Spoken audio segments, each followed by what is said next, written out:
So we made the distinction this morning between pain and suffering. Right? Normally those are run-on words, pain and suffering, as if they're all one thing. But I think it's useful to define them as two different things. Pain is sometimes unavoidable, right? Physical pain, emotional pain.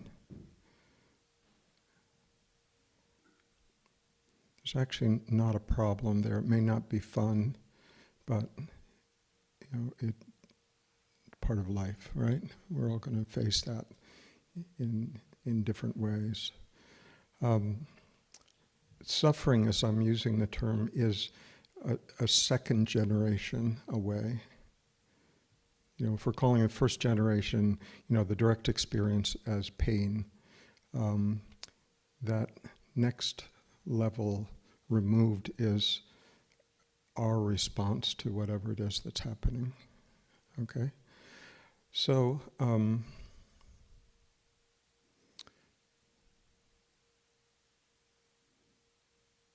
if a dear friend of ours dies, or a parent or a child, there's going to be pain, right? The point of spirituality isn't to remove ourselves from that life experience. It's not to say, well, I'm just above the fray, I'm not going to be touched by it. That's just, it's just avoidance, right? Avoidance from actually feeling loss of our affection, loss of our connection with that person, that entity.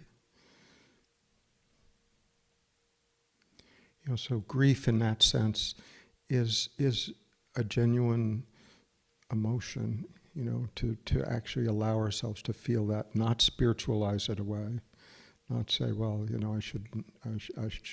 I'm a spiritual person, I shouldn't feel any emotion. No. Right? But that's what I'm calling pain, our direct response to a situation. What I'm calling suffering is the next step back from that, where we, in that case, say to ourselves, well, the person died too young, if I hadn't said this or that, maybe they'd still be alive today. All that other psychological overlay that we put on a situation.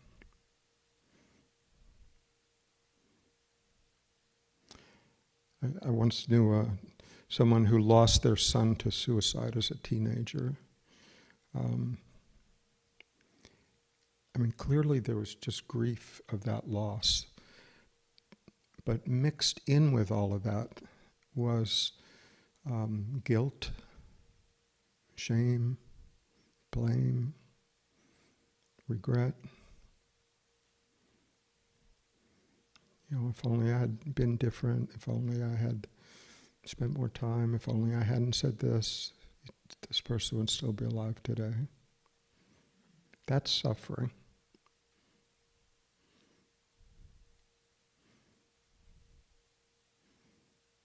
But it gets all mixed up with a genuine feeling of loss, of grieving. It's pure and simple. That there's no amount of spiritualizing is going to take away that genuine emotion.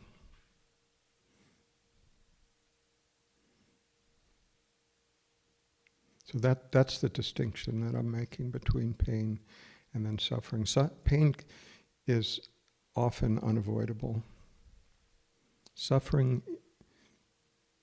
other than pure physical suffering, like a really debilitating illness or somebody sawing off your leg without anesthesia, there would be undeniable suffering. We'll admit that.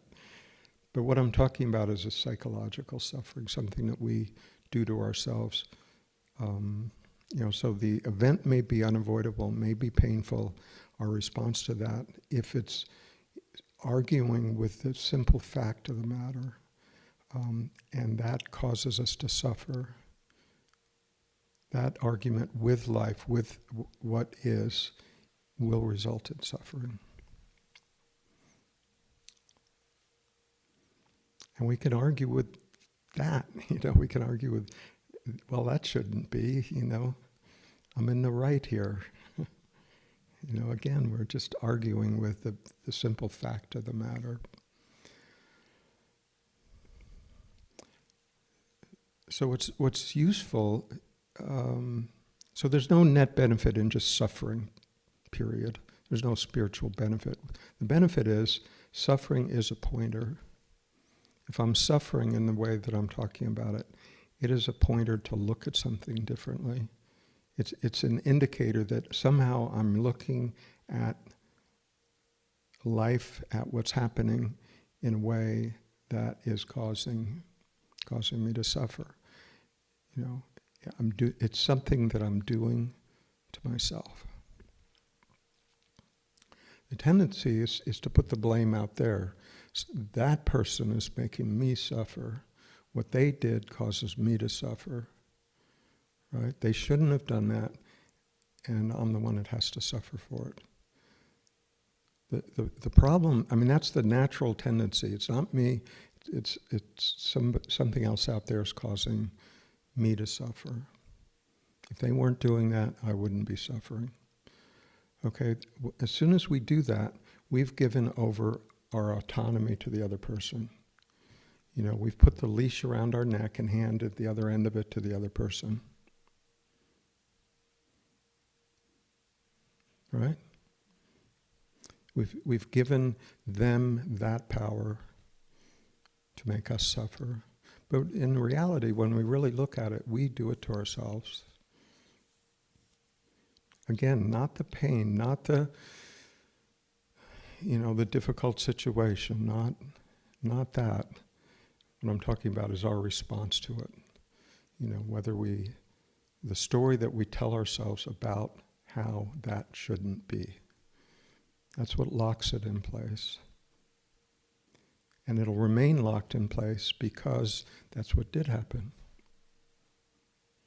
We can argue it, we can say what should have happened, what could have been different, the world would be a better place if only.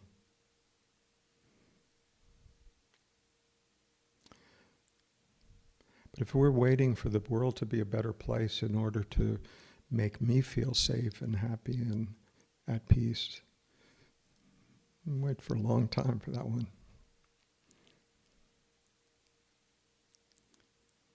So in that sense, suffering is useful. It's a useful pointer, not that it's pleasant, not that we need to seek it out.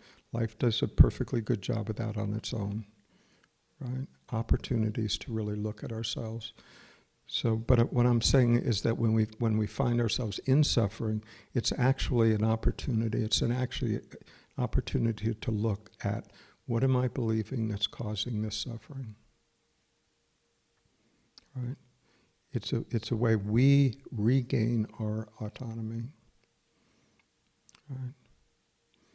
Because that suffering is based on what we're telling ourselves, the story that we're telling ourselves about how the other person should be, how I should be, how the world should be, how they shouldn't have done that, how I should have acted differently, how they should have acted differently, etc., etc. Right? So if we see that as really an opportunity, okay, there's suffering happening, there's a story going around and around in my head, arguing with what actually happened. Opportunity to really look and say, okay, how am I arguing with life? How am I not allowing the facts to be as they are? Right? Again, it doesn't mean that we, become a doormat. It's just that, yes, okay, that's what happened. Okay. I mean, there are things to be learned from that. You know, how did I respond? Was that a result of my conditioning, or was my response really appropriate to the situation?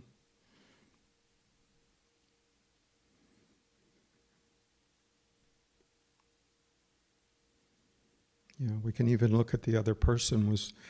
You know, can we really see that the behavior of somebody else is, let's just say, entirely the result of their conditioning, right? Their upbringing, their beliefs, their past experiences, you know, what they think should happen, what they think the world should look like.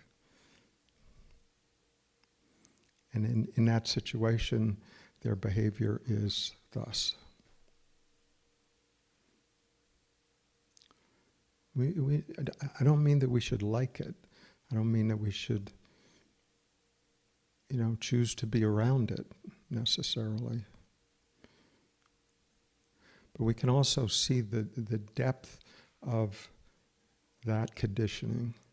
If we can see it in ourselves, we can see it in the other person.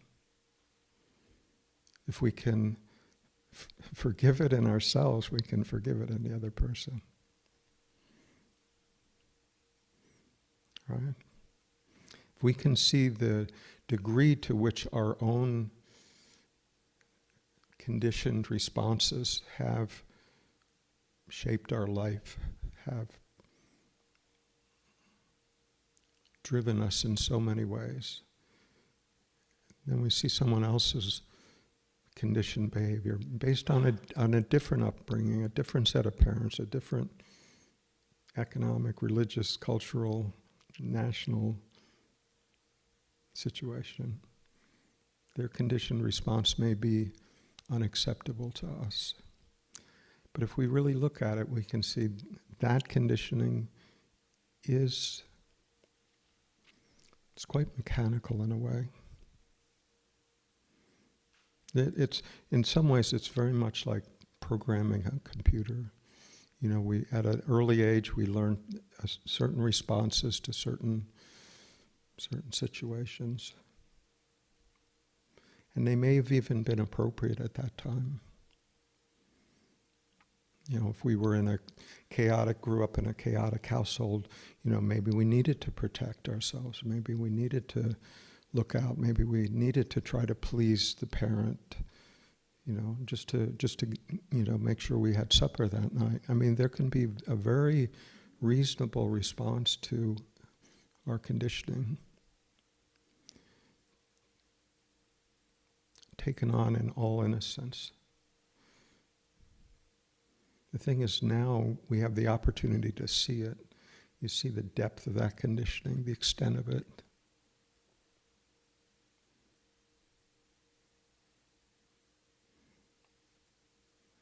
If we really see it in ourselves, we can see it and acknowledge it and recognize it and, you know, even forgive it in the other person, who they took on in all innocence, right?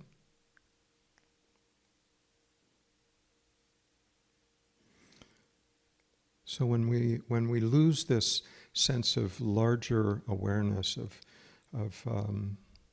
you know, it's very easy to fall into this conditioned behavior. That's why, like, Thanksgiving is you know, perfect time to explore that, right? We go home to our families, or, you know, and the conditioning is so deep there, it's easy to be triggered in ways that we thought we grew out of years ago, you know, and then it's like, oh, wow, still there, still operational. Again, another opportunity. Spiritual practice of Thanksgiving. I think it was Ram Dass who famously said, if you think you're enlightened, go spend a weekend with your parents.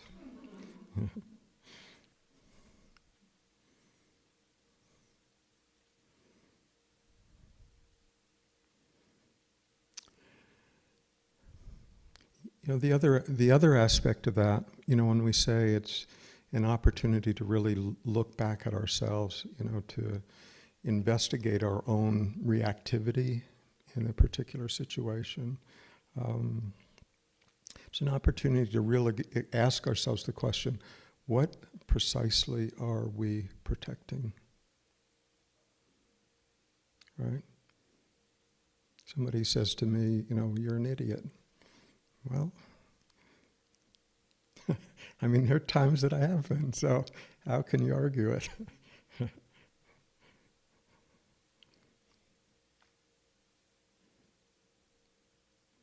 But it's an opportunity to see, well, is there any truth in that? Maybe it's not always an idiot, but maybe sometimes, is there any truth in that that's worth exploring? It's another person's perception. Maybe there's some value there. Maybe there's none. But if 10 people tell me an idiot, I probably should look at that. Right?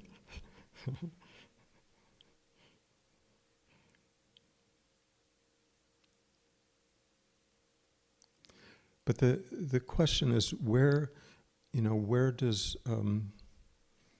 if somebody says something about us, where exactly does that land? What exactly is that trying to protect? Is there a sense of, well, maybe they're right?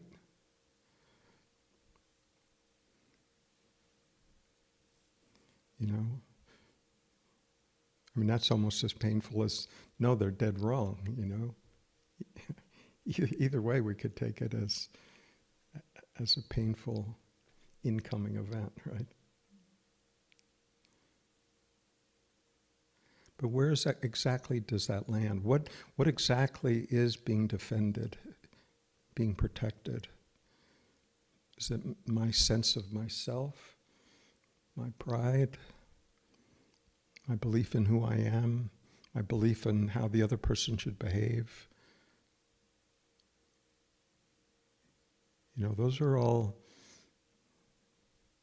concepts about how the world should work, what would be fair, what would be right, according to who? Me, right? So in some other condition, that's my conditioning, right? So when some other conditioning confronts that, it's alarming because we're holding on to this set of ideas about who I am, how the world should work. And when someone, disrupts that, we feel like, no, I've got to protect that. That's really how the world should be. Right? Should be and shouldn't be don't actually carry any weight at all. What's real is what actually occurs. So all that arguing with it, well, that shouldn't be, I know how things should happen, I know how people should treat each other. All of that is my insistence on how the world should work. Meanwhile, the other 8 billion people on the planet have their ideas about how the world should work, their set of conditioning. And, you get 2 of those bumping into each other, there's sometimes friction.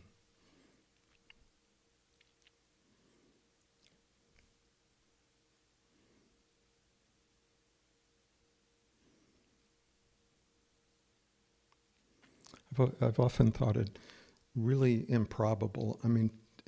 Beyond the possibility of probability, that out of the 8 billion people in the world, some of them have the right point of view most of the time. But, what are the chances of really the only person having the right opinion about everything all the time is me, right? What are the odds? 1 in 8 billion. Amazing.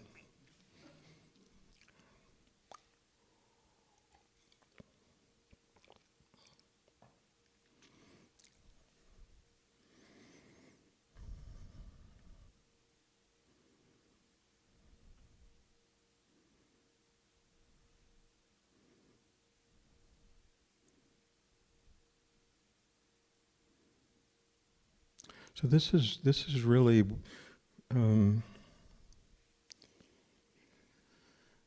what the concept of compassion really points to. It's really seeing that in the other person, the appearance, the conditioning may be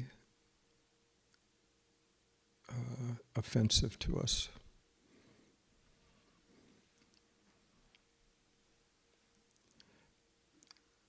But to see that that is the result of conditioning, and to see through it, to see that that is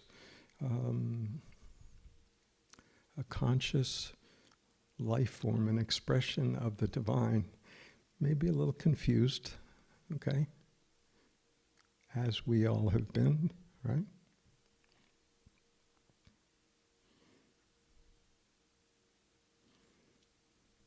So what are we going to focus on? The conditioned aspect or the deeper nature?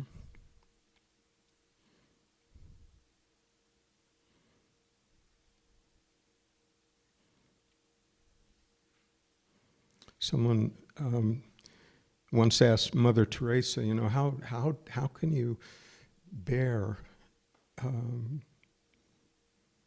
well, first of all, living in Calcutta, okay, but living in Calcutta and feeding totally impoverished, sick, unhealthy, starving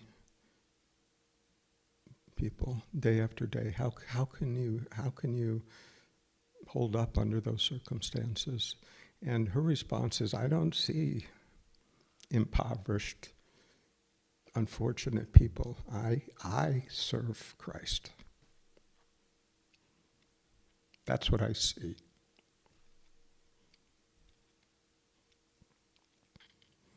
So it sort of depends on where we're putting our attention, right?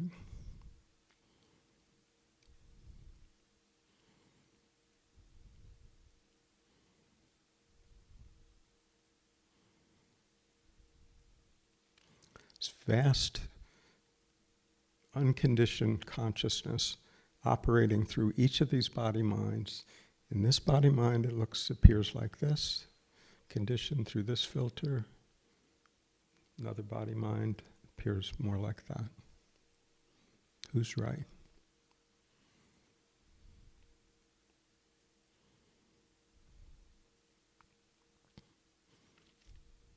When we can see that in ourselves, we can see it in the other person. When we can see the degree, the depth to which we were conditioned, our own shortcomings, our own faults, our own arising out of how we were conditioned, through and through, thoroughly conditioned. When we can see that in ourselves, it's not to resolve all that. It's just to see, yep, that's what happened. I was conditioned in this way. And there's someone else who's conditioned in their own unique way. And in the meanwhile, consciousness is operating here, it's operating there. Consciousness is unconditioned. It's not like we have to fix the conditioned body-mind. What's significant is recognizing what's unconditioned. That's what's actually living this life. We go around thinking, no, it's really my conditioned, limited self, and I've got to fix that. Meantime, consciousness is already living this life.